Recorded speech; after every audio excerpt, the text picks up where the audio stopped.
stolen tips, and a stolen sense of security. And he just picked the tip jar up and he went out of the store. So I was like so scared. The small business that's changing its ways. We do not have cash from now. We don't carry cash from now. In response to brazen crimes. Plus, students feeling strapped. I don't think we've heard this much anger from students in a long time. The backlash over big changes to government loans and grants.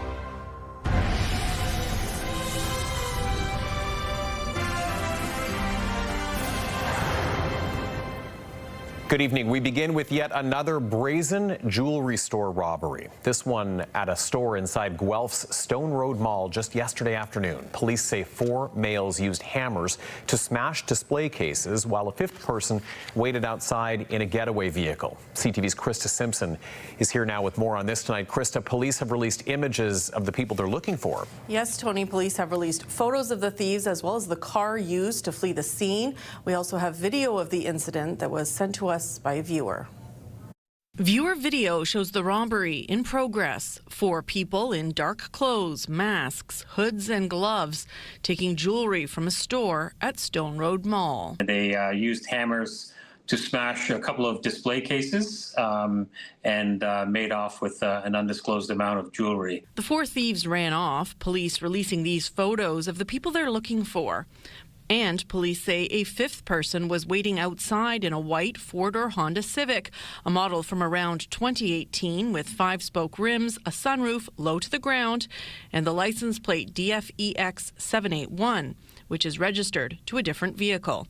The scary scene unfolding around 4 in the afternoon on Tuesday. I know the stores in the mall immediately went into essentially a lockdown, closed the doors, kept customers inside.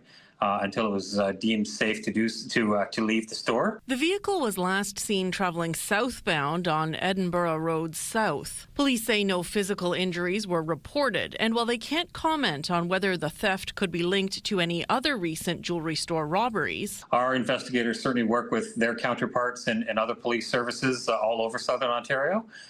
So when a major crime like this does happen, we do share that information and look for similarities. Guelph police would like to speak with anyone who witnessed the robbery or saw the vehicle fleeing the scene. They're also looking for any video or dash cam footage that may have been captured. Tony. All right, Krista, thank you. CTV's Krista Simpson reporting.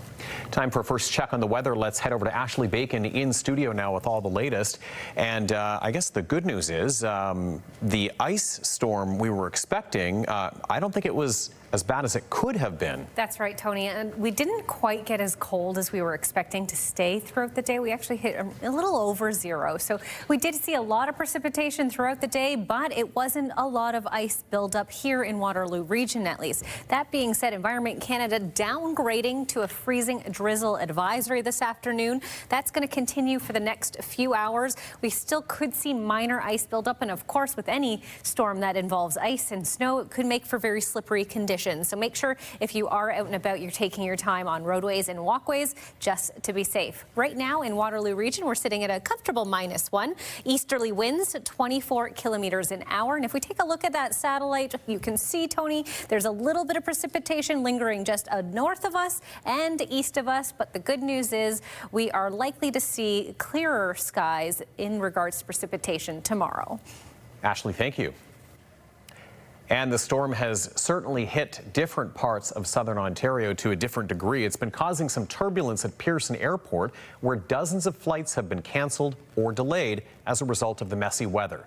The Greater Toronto Airport Authority says de-icing measures are taking place to make sure planes can fly and land safely.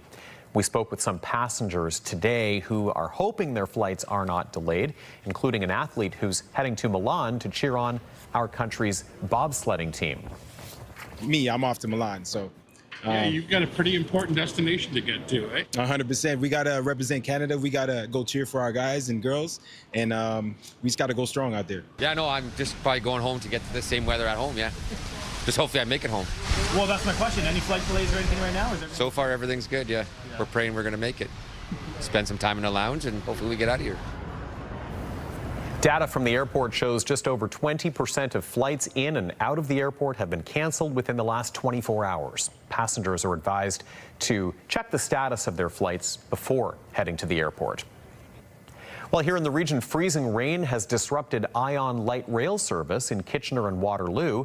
Grand River Transit sharing this afternoon that trains are not running along the entire system from Conestoga Mall to Fairway Station. There are some shuttle buses in place, but we should note that there are also delays on many GRT bus routes this evening. The owners of a pizza shop in Guelph are beefing up security after a theft on Monday evening. Someone barged in and took off with a cash tip jar, and while nobody was injured, employees say they've been on edge. CTV's Alexandra Hollick paid a visit to the business in Cambridge today and joins us live. Alexandra, this is not the first time that store's been hit by crime. That's right, Tony. It's actually the third time. The store owner tells me they were targeted in 2 break-and-enters back in 2024. However, this latest theft happened while the restaurant was opened, and employees tell me they're worried it could happen again.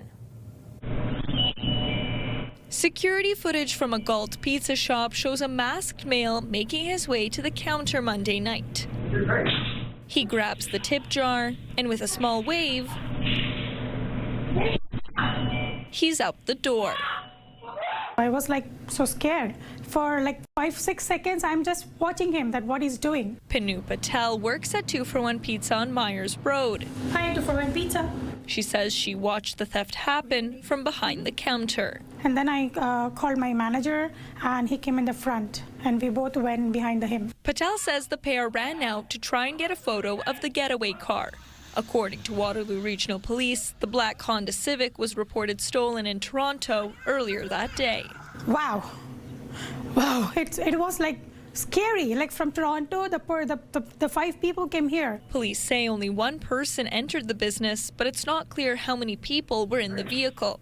No injuries were reported, but Patel says staff have been left shaken. I was so scared. I didn't work for yesterday. I didn't work. Patel says it's the 3rd time the shop's been hit in 2 years. Previously, we had 2 break-ins, but the person took hammer and he broke the glass door and he came inside. This time we had the barricades and the person came and walked in.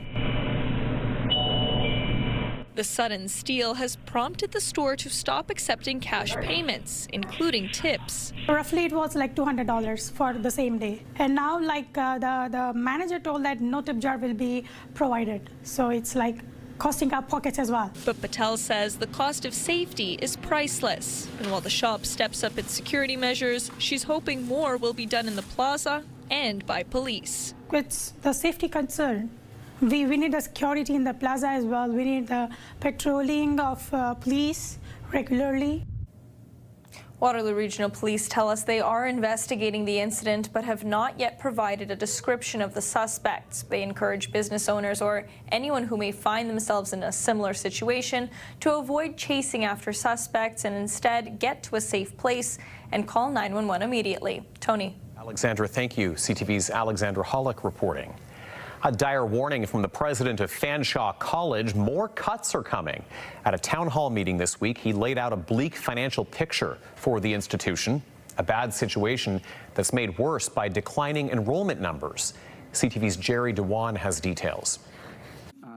President Peter Devlin made it clear early in Tuesday's town hall meeting that Fanshawe College's struggles are continuing. Tough times in the post-secondary sector, particularly in the college sector, and indeed at Fanshawe College. Devlin's presentation took place in the London campus auditorium. He laid out how expenses continue to outpace revenues, projecting a $26.5 million deficit this year, which could balloon to over $54 million in 27-28. He also noted that enrollment continues to decline. Last year, Fanshawe College leadership announced they were cutting 400 positions. That number has now ballooned to over 500 positions, representing about 40% of the workforce. To be very specific, we need 163 more positions to have achieved that target of 500 positions. Last week, the provincial government committed $6.4 billion over 4 years for post-secondary education. It's also allowing the raising of tuitions by 2% a year over the next 3 years. Devlin cautioned that the approximately $1.6 billion worth of annual funding will be shared by 47 colleges and universities across the province, along with other institutions and programs. Listen, I'm encouraged by the announcement, but I wouldn't want you to think it's the answer to all of our challenges, because I don't feel that it is yet. To this point, 40 programs have been cut at Fanshawe College, and Devlin says they continue to look for efficiencies. Tough decisions follow, that is for certain, and I continue to be committed to you in terms of being open and transparent. Devlin says they're embracing the province's mandate to create training and education programs that will meet the needs of a changing economy, and that should open the door for new programs to be added. By 2035, Ontario will need 1 million more. That's more college graduates in skills such as health, skilled trades, technology, and advanced manufacturing. Mark Feltham, president of OPSU 110, the union that represents faculty at the college, declined to comment on Devlin's latest update, saying the union is awaiting the impacts of the province's funding allotment. Jerry DeWan, CTV News. And there's plenty of chatter on campuses about big changes the province is making to the post-secondary system.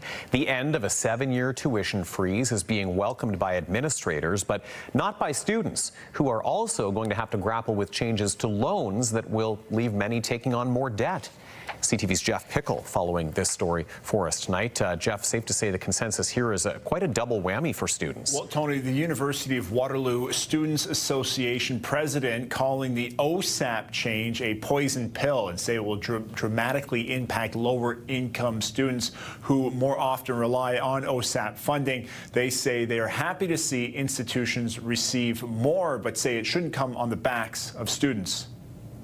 The campuses are quiet on reading week, but the Student Association at the University of Waterloo making some noise. I don't think I've seen anger like this coming from students in a very long time. They say the provincial changes in OSAP funding will make school less accessible and leave students with higher debt post-graduation. I've heard students talking about how they're not sure if they can continue their degrees because these changes to OSAP would mean that they'd be left with such a large financial burden that they wouldn't know what to do. Under the old system, a student on OSAP could receive 85% of funding through grants and the other 15% on loan from the government. Now the system reduces that grant from 85% down to 25%. It feels like the message that they've received from the province is that if you are not well off enough to pay for OSAP and for tuition yourself, then you don't deserve to come to university. Down the road at Wilfrid Laurier University, they say this will be felt most by students from low-income homes. The change does make it a little bit more difficult and a little bit more inaccessible for those income students, lower and middle income students, to access post-secondary education. For the universities, the announcement comes with some good news after posting multi-million-dollar losses for the last several years. We are very grateful to the Government of Ontario for the changes that they announced last week. It represents a significant change to the financial sustainability future for the university. The province ending a 7-year freeze on tuition rates. They will now be able to increase tuition by 2% over the next 3 years. We're on a path to making changes to become much more financially sustainable in future, and the investment from government and increasing tuition helps us do that. While many details on the changes remain uncertain, it's the start of a more stable financial future for colleges and universities. So it was a quiet week on campus because it's reading week, but the UW Students Union say based on the amount of concern and anger they've heard, they are ready to make some noise, and noise that they hope gets all the way to Queen's Park. Tony? All right, Jeff, thank you. CTV's Jeff Pickle reporting. Well, a nail-biter in men's hockey and more Canadians climbing the podium in Milano Cortina. CTV's Scott Hurst has the latest from the Winter Games. Canadian passion was on full display following the men's hockey game in Milan. Incredible. It was a lot of fun to be a part of. But it was unfamiliar territory early on for Canada in its quarterfinal matchup against Czechia. After an early goal by 19-year-old Macklin Celebrini, Czechia responded with 2 goals of its own, putting Canada behind for the first time all tournament. Classic Canadian hockey. We don't wake up the first 20 minutes of the game. In the second period, more concern for Canada as captain Sidney Crosby left the game with an injury and did not return. But Canada was able to tie it up. Nathan McKinnon scored off a pass from Connor McDavid. It was stressful, but we never gave up. We believed. And that belief paid off. In the third, the teams traded goals to send this quarterfinal matchup to a 3-on-3 overtime. And it was former Toronto Maple Leaf Mitch Marner who scored the game-winning goal for Canada. It was electric. It was just so good to be part of this community and see all the Canadian passion. In other Olympic action, more podiums for Canadian athletes, including a gold in the men's 500-meter short track final.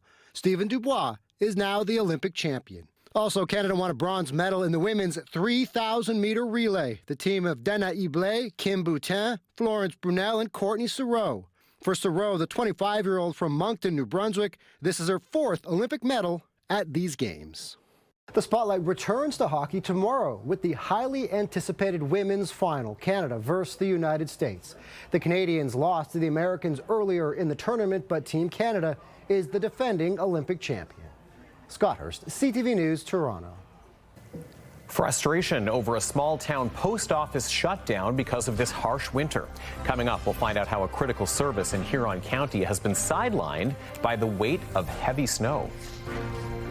I'm Colton Weeds in Kitchener. It's been months in the making, but in just a week and a half, new garbage and green bins will finally be put to use in Waterloo Region, bringing some changes to the collection schedule. That story is just ahead. Don't put your umbrellas away just yet. More precipitation is on the way heading into the weekend. Those details with your full weather forecast just ahead. Stay with us. Download the CTV News app and stay on top of local stories as they unfold. We go to a dramatic scene unfolding. Customize your feed and watch live wherever you are. ctvkitchener.ca, your home for news. When you see it happen, send it to CTV News. Text 10400. From your screen to ours. Text 10400.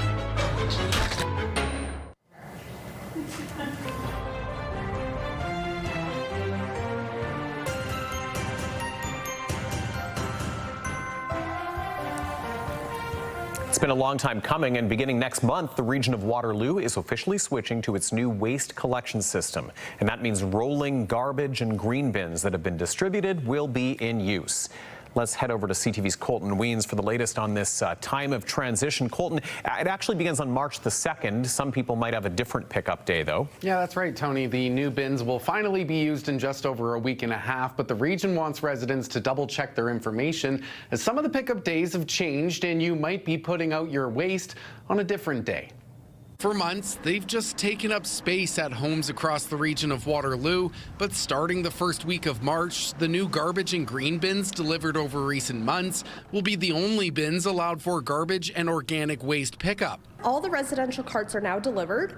We've been delivering them since October of 2025, and we wrapped up in January. All the deliveries were completed despite the winter weather that we experienced this year. If there's any issues or concerns with your carts before the start of March 3rd, please reach out to us and we'll try to correct any issues or if there's any questions you may have. Garbage collection is going from 5 to 4 days a week, and so some households may have a different pickup schedule than they're used to. Everyone can find information on their specific property by looking at the region's website or by using the Waste Whiz app on their phone, and pamphlets are also being mailed out to homes across the region this week. So residents will be receiving their new 2026 waste collection calendar. It will be in the mail this week, so take a look. Inside it has lots of information about your collection schedule, how to sort, so make sure you take a look. While some residents may have a different pickup day, the frequencies of pickups will change a bit. Garbage remains bi-weekly. Green cart pickup continues every week. Yard waste will keep being collected bi-weekly from spring to fall. Recycling will now be picked up bi-weekly and on opposite days of garbage pickup. And bulky items will now be picked up on a monthly basis instead of bi-weekly. we encourage residents to check their waste collection schedule or their calendar for the exact date. As for where to put the rolling carts, the region says it should be placed similar to how it's done now, either at the end of your driveway or the edge of your boulevard, but not on the road. Any snow in the way should be cleared so the bin can sit flat. And there needs to be enough space between each cart to allow the trucks to pick up each one separately. Set them out at the edge of your driveway or on the boulevard, making sure there's about 2 feet of space or 0.6 meters or an arm's length in between the carts, and they'll be ready for pickup. Residents are encouraged to keep their old bins for other uses around their property or to dispose of them during bulky item pickup. And again, all homeowners in the region can look up their address for information either online through the WasteWiz app, on their phone, or through the pamphlets coming in the mail this week. And if you still can't figure it out, you can always call the region for help. Tony. Colton Weens reporting. Thank you, Colton. Residents in Clinton are frustrated by mail service in their community. The local post office has been closed for roof repairs caused by heavy snow. And people say there's been little communication on when it's going to reopen for regular operations. CTV's Scott Miller reports. Janice Andrews and James Atkins show up to Clinton's post office disappointed once again. Like many Clinton residents, they've been checking in every day since the town's post office was closed on February the 6th. Well, I think last week when I came, maybe Monday or Tuesday, first it says we're closed to renovations, but then now it's got until further notice, so you have no idea. Canada Post says a heavy snow load caused roof and ceiling damage to the Clinton post office on December 29th, forcing a closure until January the 6th. But additional roof and ceiling repairs meant another post office closure that started on February the 6th, with no reopening date being shared with Clinton residents. I'm frustrated, and the fact that they're not giving us any idea of when, how, what's going on. Is it a week, a month? And there's people really waiting for important things. It's always with no notice, and you know, if you're working with contractors, there's going to be some planning involved here, and the post office should at least, you know, give some notice to the residents. In response to the Clinton post office closure, Canada Post says we have been delivering mail to as many customers as possible despite the closure. We will continue to keep customers updated on when the post office will reopen. We apologize for the inconvenience and thank customers for their patience as we work through this. But patience is certainly wearing thin now for many in Clinton who come to the post office, some every day, hoping it will reopen, only to find a locked door and a sign in the window. Some residents so frustrated they've put up their own sign in the window, imploring residents to contact Canada Post to complain. In the beginning, I think a week or two ago, they had it closed for a bit, but at least the boxes were opening and they were putting the mail in. Like, and I know you can't use the desk, but that's fine. Yeah. As long as you get your mail. Guess what, people? You need to find somewhere else to take our mail. I suggest either Seaforth or Godrich. Hello, something other than we just have to wait forever. That's what we're currently in. And with each day, people get madder because we don't know what's going on. And all you have to do is tell us what's going on. In Clinton, Scott Miller, CTV News. We have a live look outside right now at Highway 8, heading into and out of Kitchener. And it's been a bit of a messy day depending on where you are. It feels like most of the heavy ice from the freezing rain happened outside of Waterloo Region, or at least outside of the core of Waterloo Region. But what does the evening hold in store for us? Ashley's back to update our forecast in just a couple of minutes. Also ahead, a Kitchener man's story about a first-hand experience with gift card scams. His message to everyone about this kind of fraud. And next, another Conservative becomes a Liberal. The latest floor crossing on Parliament Hill. Coming up.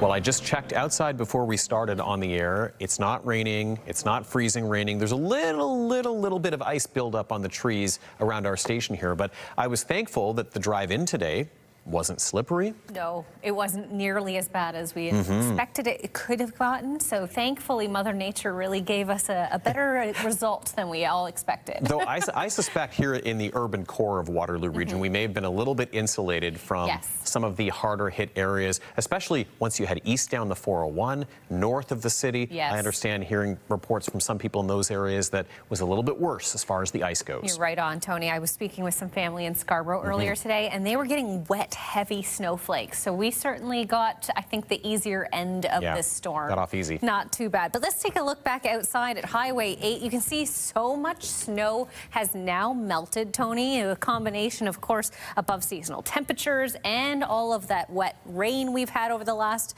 12 to 24 hours has really made an impact on all that snow.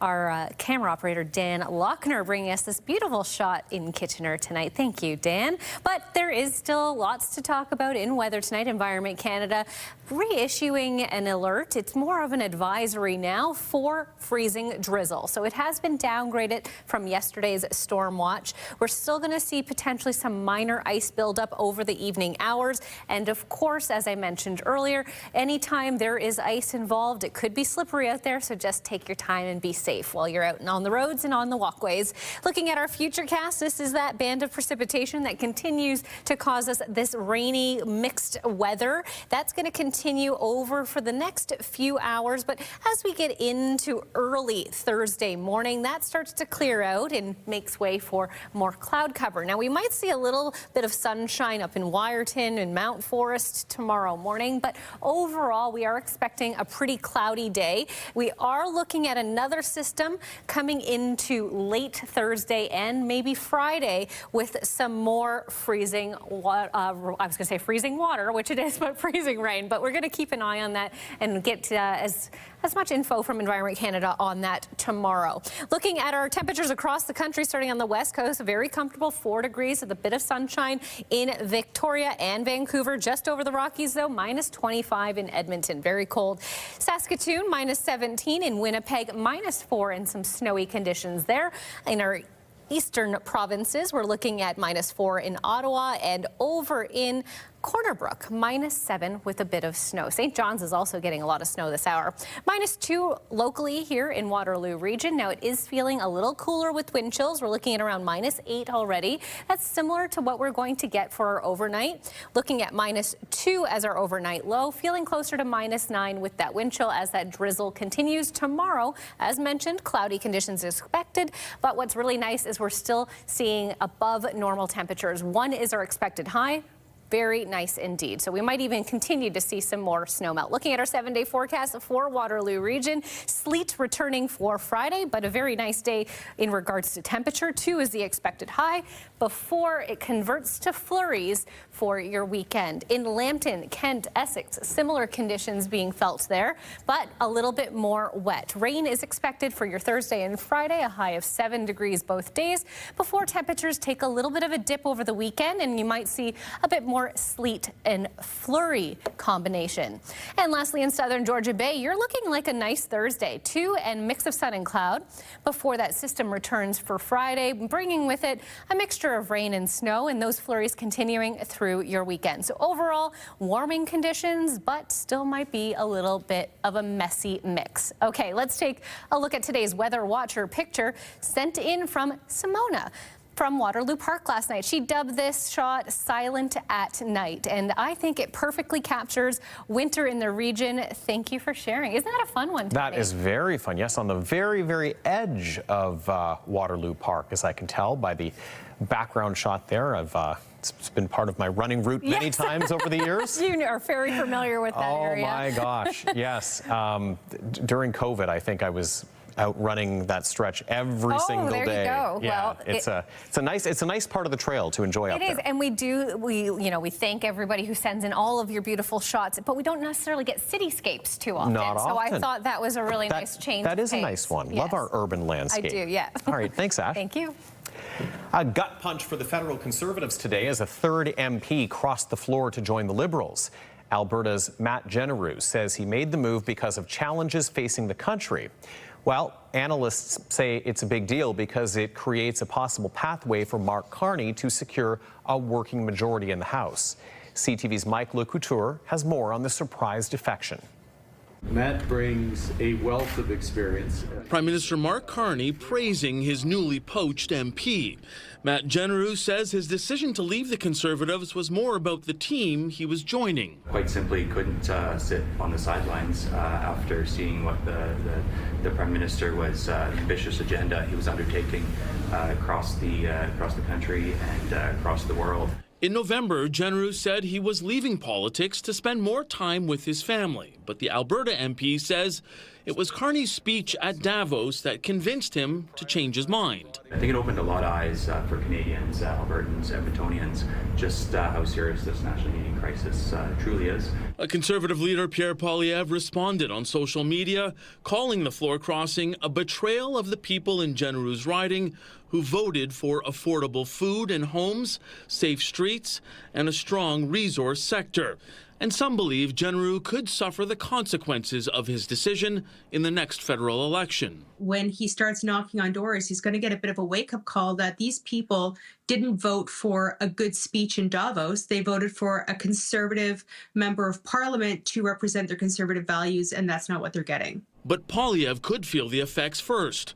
Genereux is the third MP he's lost to the Liberals in the last 4 months.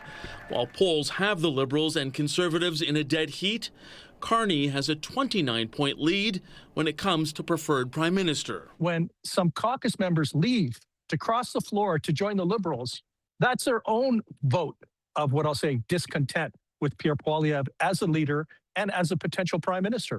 Now, this latest floor crosser leaves the Liberals 3 seats shy of a majority. And with 3 by-elections coming up, they could get that majority without holding a general election.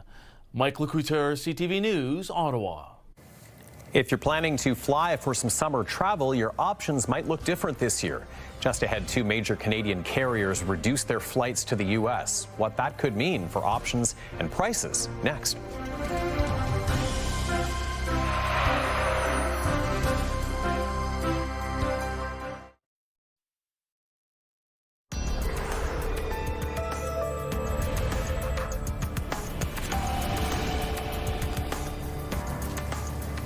Reduced demand from Canadians flying to the U.S. has air carriers making changes. Air Transat is canceling all flights to the States starting this spring, while WestJet is eliminating routes. CTV's Alex Carpa has more on what it means for the airlines and travel plans.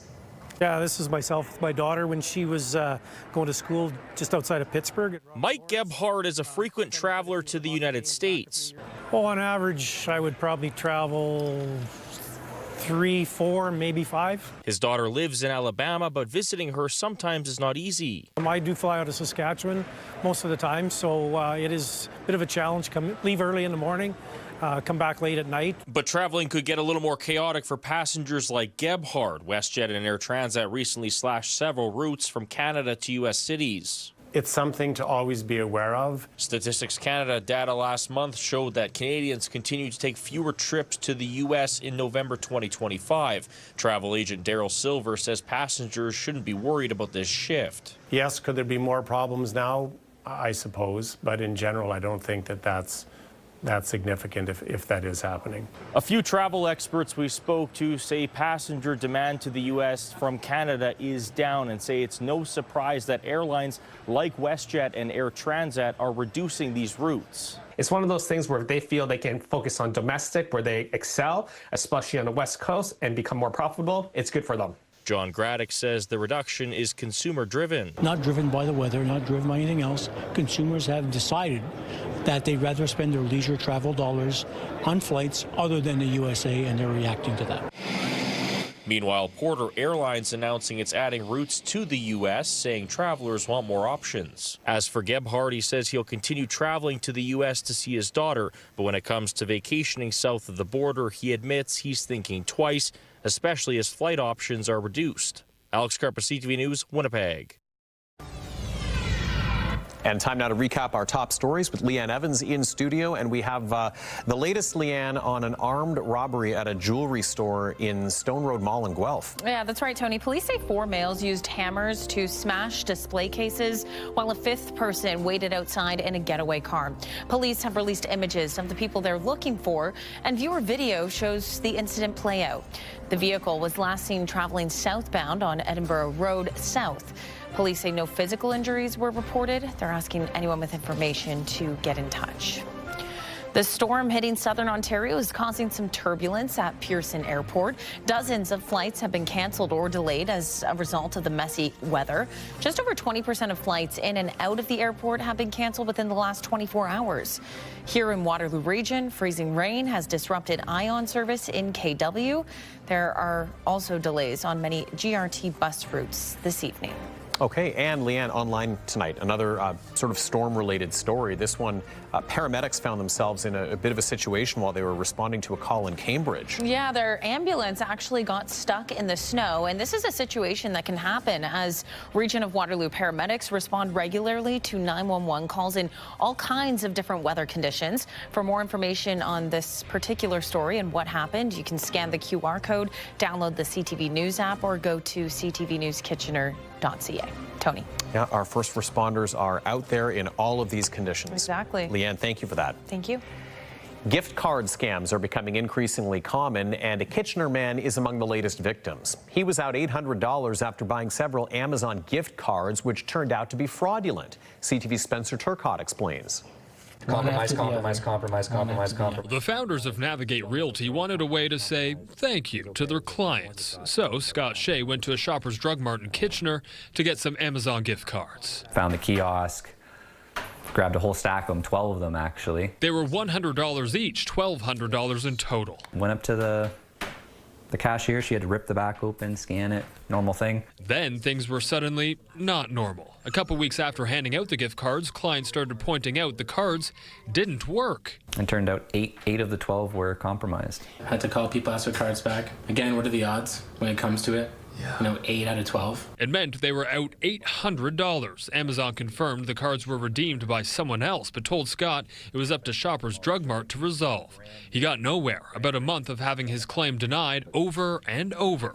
Not too uncommon these days. Gift cards are a scammer's favorite currency because they're very quick to use, they're difficult to trace, and they're very difficult to reverse once it happens. Data Risk Canada CEO Claudio Popa says the scam can happen in many ways, whether that's someone coming into a store to copy the cards, replacing the numbers on them, or sometimes the store employees can be in on it. We see more and more stores that have these cards behind panes of glass or behind the cashier, and those are the ones that are a lot more safe to use. Scott thought he was out of luck. Then CTV News reached out to Loblaw, the parent company of Shoppers Drug Mart, to see where things went wrong. We've looked into this incident and have escalated the matter with our gift card vendor. We have since reached out to the customer to make it right. Thank you. Yeah. Literally, you reached out and then someone calls me to say, we'll take care of this. He will get an $800 Shoppers gift card to buy the Amazon cards again. This time, they'll be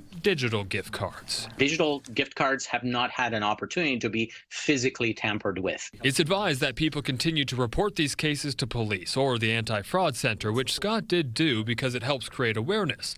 The Navigate Realty team just hopes their thank you to customers works this time. Spencer Turcotte, CTV News, Kitchener. Later on CTV News, life through the lens of a Beatle as it's never been seen before. Some fascinating and rare photos that will soon be on display at the Art Gallery of Ontario.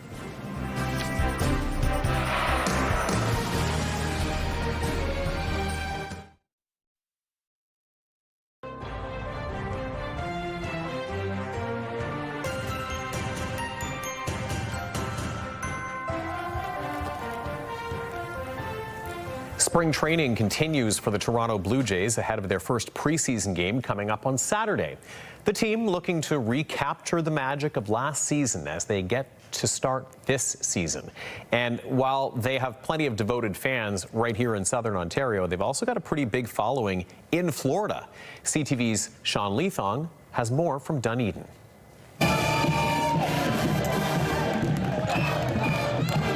Mardi Gras in Dunedin, Florida. The small town of 38,000 celebrating, and while the beads are flying, the parade passes by TD Park, and it isn't hard to find Blue Jays fans. What do the Jays mean to Dunedin? A lot. You're the best. We love the Jays. This is Blue Jay country down here. Bowser's, located just up the road from the ballpark, styles themselves as a Blue Jays bar. It puts Bowser's on the map. And while Mardi Gras brings out the crowds, owner Janet Bostert has noticed something different about Canadian visitors. A lot of our Canadians, I call them our Canadians, that come down to visit us, they're not staying as long. While support for the Blue Jays can be seen on the homes and in the shop windows of Dunedin, a recent report from visitflorida.org shows 15% fewer Canadians came to Florida through the first 3 quarters of 2025. So what's happening here? You know, they're family to us, so we don't feel it in that way. The Blue Jays have been in Dunedin for their entire 50-year history, the only major league team to do so. Local Mayor Mo Freeney says the team adds an estimated $200 million to the area economy, and this year Jays ticket sales are up. When the season's on, you know, everybody's walking around town and filling the restaurants and shopping in the shops. Even inside Blue Jays spring training, as fans gather from Toronto and elsewhere, the players feel the warmth from this community. Just driving through and seeing everyone's kind of, the Vladdy's face and George's face, not my face, but everyone else's face up on the board. It's awesome. And, you know, walking downtown, it's such a great town to kind of walk and see all the Blue Jays fans out there. When you get closer to the ballpark, you see all the Blue Jays and all the Blue Jays logo, and the people feels really familiar with the team, and we obviously feel that.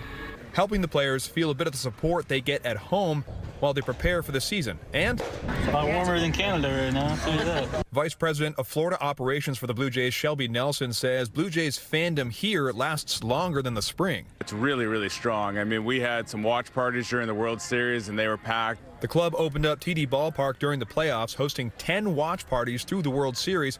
And this past Saturday, they welcomed the Jays back with their annual golf cart parade. So we're going to be rooting them on. We want it all. A partnership rooted in support for the team and each other. CTV's Sean Leathong in Dunedin, Florida, where the weather looks so beautiful, Ashley. Well, unfortunately, we're not getting Florida weather here tonight, Tony. A few more hours of raising drizzle is expected, but what will tomorrow morning look like? Those details are coming up. Lots to watch tonight, starting with E-Talk at 7, followed by The Big Bang Theory. Then take a break from Big Bang and shift gears. Back to Big Bang for 8:30, and then back-to-back Children Ruin Everything. And cap your night off with Shark Tank at 10. Tonight, a floor crossing surprise. Quite simply couldn't sit on the sidelines. Which Conservative jumped ship to the Liberals and why? After initially saying he was going to leave politics. Later on CTV National News and watch on Crave. Retro Rollers is now open in Kitchener, and Bounce 99.5 is taking over. CTV Kitchener is giving you the chance to win your way into an exclusive bounce party and $500 to Retro Rollers. Enter now at ctvkitchener.ca.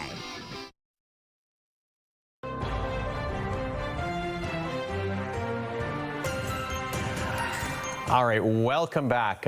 We were just hearing from our photographer, Dan Lochner, who was outside, who wanted to make a note. It's a little bit slippery out there, particularly on the side streets and the sidewalks. Yes, which, we are still in a freezing drizzle event, and will continue to be so for the next few hours. So as I keep reiterating, I know it seems like it's basic information, but I can't stress it enough. If you're out, just take your time, be safe. Roadways and walkways are a little slippery tonight. That's right. Yeah. All right. So as far as wake-up weather goes, though, like, are we beyond it tomorrow morning? Yes, we're going to have a little bit of a break. We're going to have sort of a day where we're not seeing too much. So we're going to wake up to some cloudy conditions and warming up back up to around -1 by 10 a.m. So cloudy for the start of your day. We might even see a couple of sneak peeks of the sun trying to get through. But we are watching another system, which looks like it is on its way towards us by late tomorrow. tomorrow and into Friday, Tony. So we're not quite out of the woods. I wouldn't pack those umbrellas away just yet. Oh, it was used today. Oh, yeah, it was needed today. Well, finally for us tonight, you know, we're two happy campers anytime we end the show with something related to music. Oh, yes. Something music adjacent. And, you know, for many fans, memories of Beatlemania were captured through the music itself. But for one of the Beatles, a lot of those memories were preserved on film. It's very cool. More than 250 photos taken by Paul McCartney in 1963 and 64 will soon be on display at the Art Gallery of Ontario. CTV's Jessica Smith gives us a sneak peek. A behind-the-scenes look at a band that helped shape a generation. The photographs are really great pictures unto themselves, and then they tell an important story that no one else really could have told except one of the Beatles. A new exhibition at the Art Gallery of Ontario titled Paul McCartney Photographs 1963 to 64 Eyes of the Storm is making its Canadian debut, giving people a never-before-seen look at more than 250 photos taken by Paul McCartney himself. He spoke of it as, you know, for him it was a way of capturing something that he didn't know how long it would last. I mean, decades later, we know it's long-lasting. Each picture a candid look at the iconic band's early days on their journey to global stardom. It's 3 months. It's the end of 1963 into like the beginning of 1964, so it's a very short period, and it's that moment when the Beatles become the Beatles. Like, it's that Beatlemania. Giving a rare look into the lives of Paul McCartney, John Lennon, George Harrison, and Ringo Starr. These are like family photographs, and there's the contrast is that there are professional photographers with them, and we do show some of that. Helping fans that span generations connect in a new way to their favorite band. The Paul McCartney Photographs 1963 to 64 Eyes of the Storm photo exhibition is now open to AGO members. It opens to the public on March 24th and runs all the way through until June 7th. Jessica Smith, CTV News. Well, thank you, Jess. A stunning trip back in time. There's something about a picture captured on film, which is just so candid and raw and amazing, isn't it? It just takes it to the next level, for sure.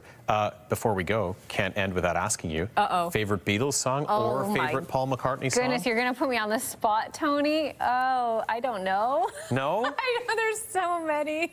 Okay. How do you pick one? Well, I've got 2. Okay.